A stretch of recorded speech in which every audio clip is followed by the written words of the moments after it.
Peter Silliman. He is a write-in candidate for the 18th Legislative District Representative.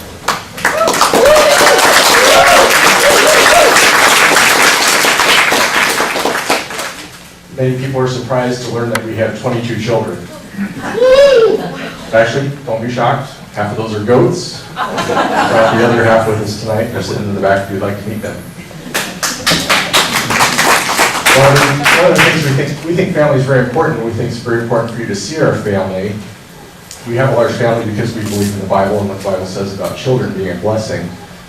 But it also is interesting to note that when the Bible tells you to judge who your leaders are, it says look at their family and look at their children and judge for yourself the results. Have they been managing their family well? And have they produced good children? So I'd like to share that we don't have any children that haven't gone to Harvard yet. Can't boast about that. But I can tell you that they're honest. We don't have any doctors yet, but I can tell you that my kids are morally pure. And we don't have any lawyers yet, but we're going to train our children to stand up for what they believe. Professionally, I'm a senior engineer for the phone company. Locally here is CenturyLink now, it used to be Quest. And if you have DSL in Vancouver, it might be the result of one of the jobs I did. One of my major responsibilities in working for Quest is to do cost analysis of the projects that Quest does, and to spend their money wisely. When I tell my kids or my wife that I spend other people's money, a lot of them think that might be like, hey, giving them a credit card and he gets to go shop at the store. And I say, well, it's not exactly like that. I try to be a good steward of my company's money, and so every job that I do, I go through careful analysis of what is it going to cost, and are we doing it for the right reasons? Are we doing a job that financially makes sense? When I do a job for my company, I want to be able to put my signature on it and say, I'm proud of doing that job because it was a good job to do. I would like to elect a representative that has the same attitude when they're spending our money in Olympia. So when I see projects like the Columbia River Crossing, I get a little bit frustrated because they've spent $150 million of our money to produce some paper and pictures for us. And the paper and pictures are for a bridge that's even too short, so they have to still make some modifications. The plan is also to spend $4 billion for a bridge project that just, you and I, everybody in the 18th knows that just doesn't make sense.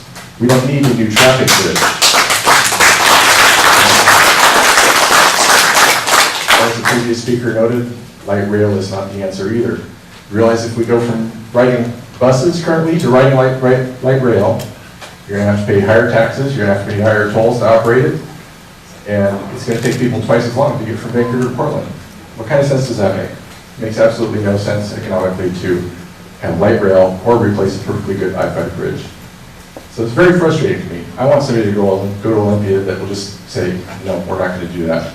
It doesn't make sense.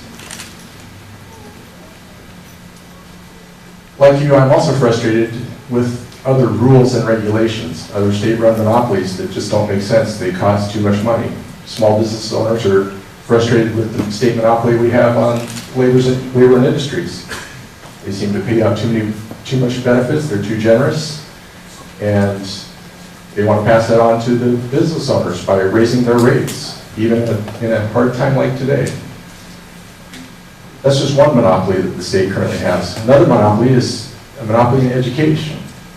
Now, something I learned in the phone company, you might remember, those of you, in 1984, nationwide, we broke up the monopoly of the phone company. It used to be all AT&T. So you probably remember the old gray or blue or some color handset. Everybody had the same kind at their home. And that's the kind of education system we have now too. It's controlled from the top down.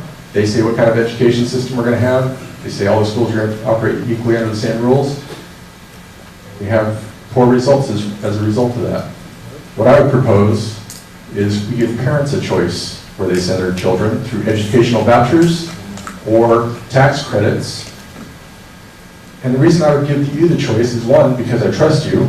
Two, you can't do any worse than the public schools, which have a 30% failure rate. And besides that, we could have what spends on education by giving parents a choice. As an example, if I gave you a $6,000 tax credit to send your child to whatever school you wanted, and we pay you based on the outcome, did they get educated, no strings attached, like we want to do to charter schools and other things, we could have what we spend on education in the state, and it's one of the major things that we spend our money on in the state budget. Billions of dollars a year we could save if parents would choose to educate their own kids or send them to private school. So I support revolutionary ideas like that, giving power back to the people.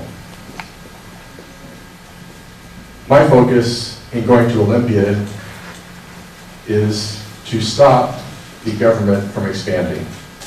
Our founding fathers said it's a natural tendency for government to increase and for personal liberty to yield or decrease. And I think we're seeing the results of that in just about every area of our life, whether it's property rights, driving down the street, personal rights, all kinds of things. We need to send somebody to Olympia that understands it's about the government serving the people and the government protecting our individual rights and liberties. So to sum up, I want somebody in Olympia that has personal character. I want somebody in Olympia that spends my money wisely. And I want somebody in Olympia that's going to stand up for my personal rights and our individual liberty. That's why I chose to run to be your state representative in the 18th District, Position 1. And I think I have a few minutes for questions if anybody has any questions.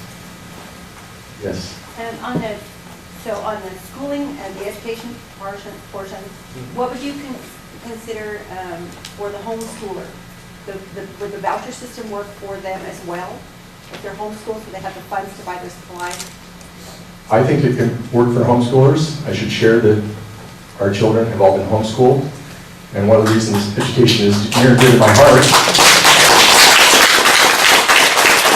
I think that my wife, Lorinda, does most of the work.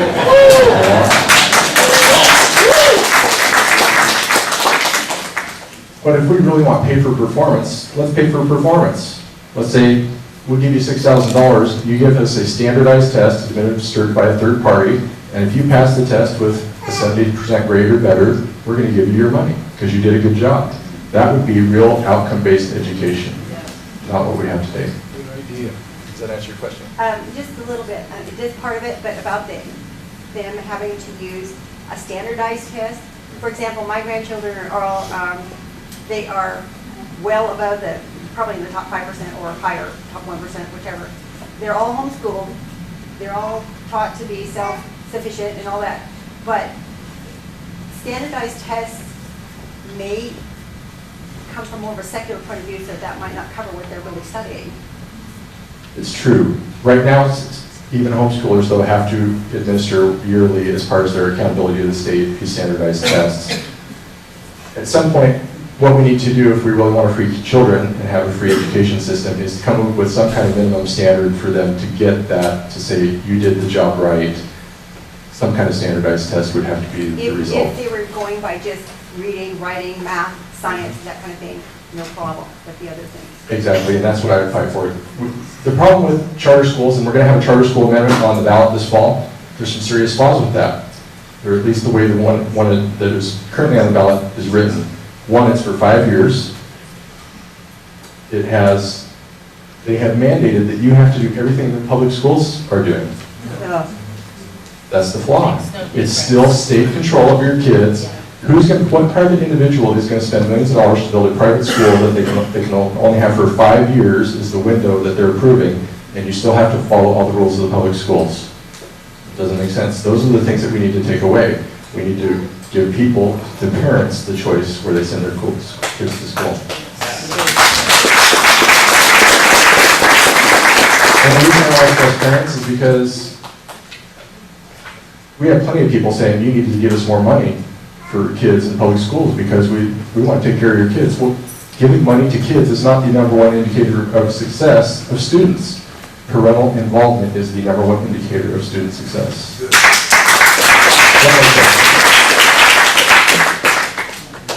You said there need to be some kind of minimum standards.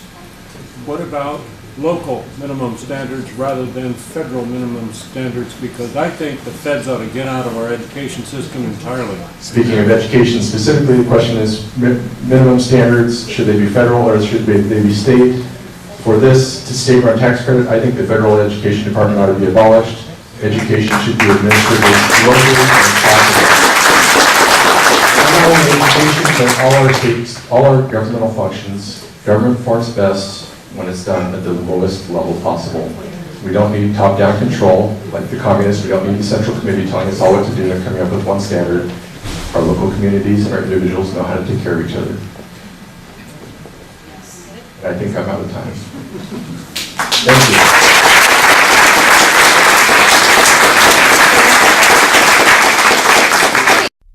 The United States Bill of Rights, Congress shall make no law respecting an establishment of religion, or abridging the freedom of speech, the right of the people to keep and bear arms. In all shall of not human be history, infringed. it is found that freedom is the exception, not the norm. The pillars of the American experiment and of the resultant liberty have been a civically moral, educated, and active people. We, the people of Vancouver, Washington's mission is to encourage one another, our families, and our communities in these pursuits, thus reasserting civic ownership of our cities, state, and nation.